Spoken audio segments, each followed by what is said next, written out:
Assalamualaikum warahmatullahi wabarakatuh. Selamat pagi, selamat berjumpa kembali dalam mata kuliah Pendidikan Pancasila.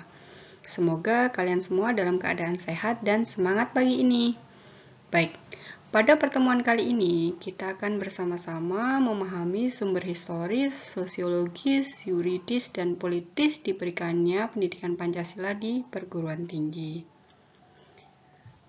Apabila dilihat dari segi objek material, pengayaan materi atau substansi mata kuliah pendidikan Pancasila dapat dikembangkan melalui beberapa pendekatan.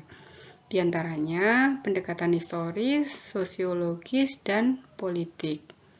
Sementara, dilihat dari segi objek formil, pengayaan materi mata kuliah pendidikan Pancasila dilakukan dengan pendekatan ilmiah, filosofis, dan ideologis.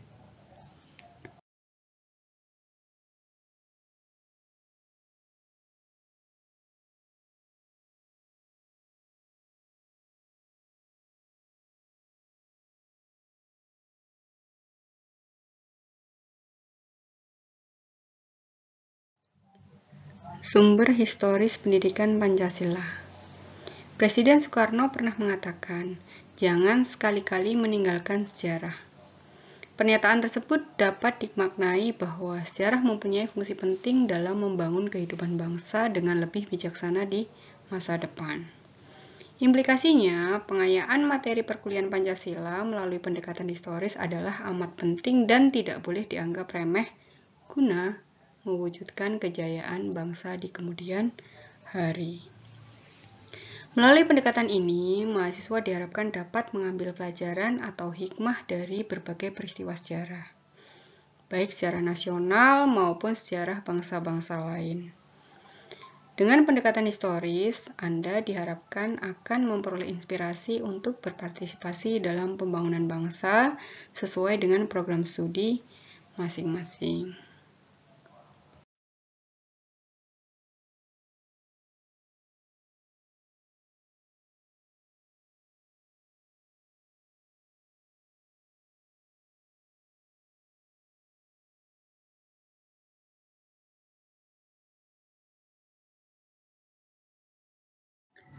Sumber sosiologis pendidikan Pancasila.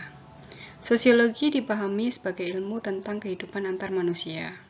Di dalamnya mengkaji antara lain latar belakang, susunan, dan pola kehidupan sosial dari berbagai golongan dan kelompok masyarakat. Di samping juga mengkaji masalah-masalah sosial, perubahan, dan pembaharuan dalam masyarakat. Sukanto 1982 menegaskan bahwa dalam perspektif sosiologi, suatu masyarakat pada suatu waktu dan tempat memiliki nilai-nilai tertentu.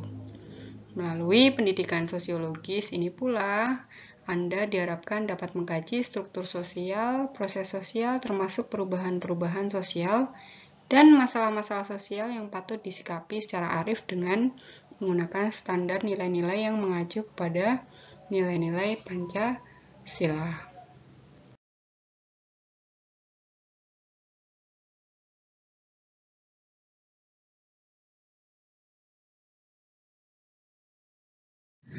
Selanjutnya adalah sumber yuridis pendidikan Pancasila.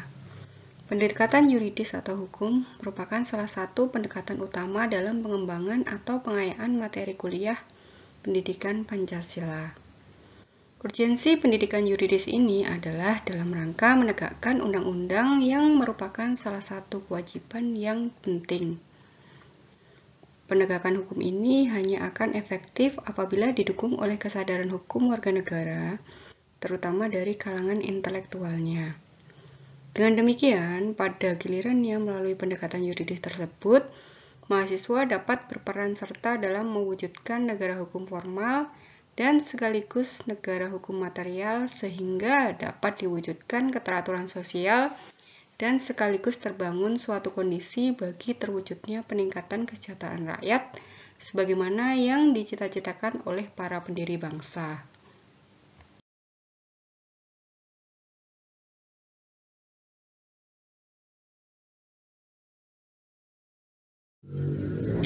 Kemudian, sumber politik pendidikan Pancasila. Salah satu sumber pengayaan materi pendidikan Pancasila adalah berasal dari fenomena kehidupan politik bangsa Indonesia.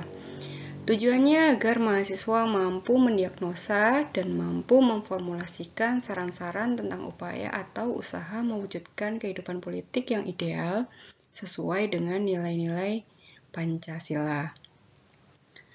Bukankah Pancasila dalam tataran tertentu merupakan ideologi politik, yaitu mengandung nilai-nilai yang menjadi kaidah penuntun dalam mewujudkan tata tertib sosial politik yang ideal.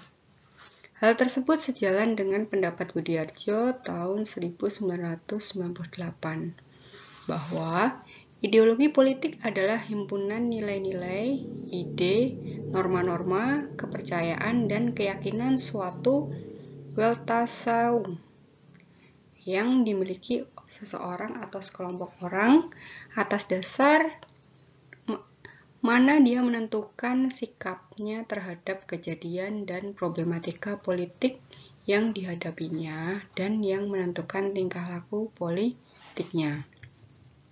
Secara spesifik, fokus kajian melalui pendekatan politik tersebut yaitu menemukan nilai-nilai ideal yang menjadi kaidah penuntun atau pedoman dalam mengkaji konsep-konsep pokok dalam politik yang meliputi negara, kekuasaan, pengambilan keputusan, kebijakan, dan pembagian sumber daya negara, baik di pusat maupun di daerah.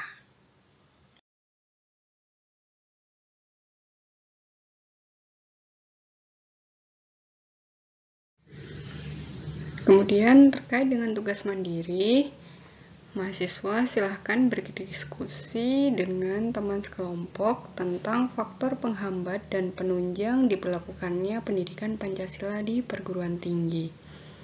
Kumpulkan hasil diskusi dalam bentuk laporan tertulis kepada saya paling lambat 1 hari sebelum pertemuan selanjutnya.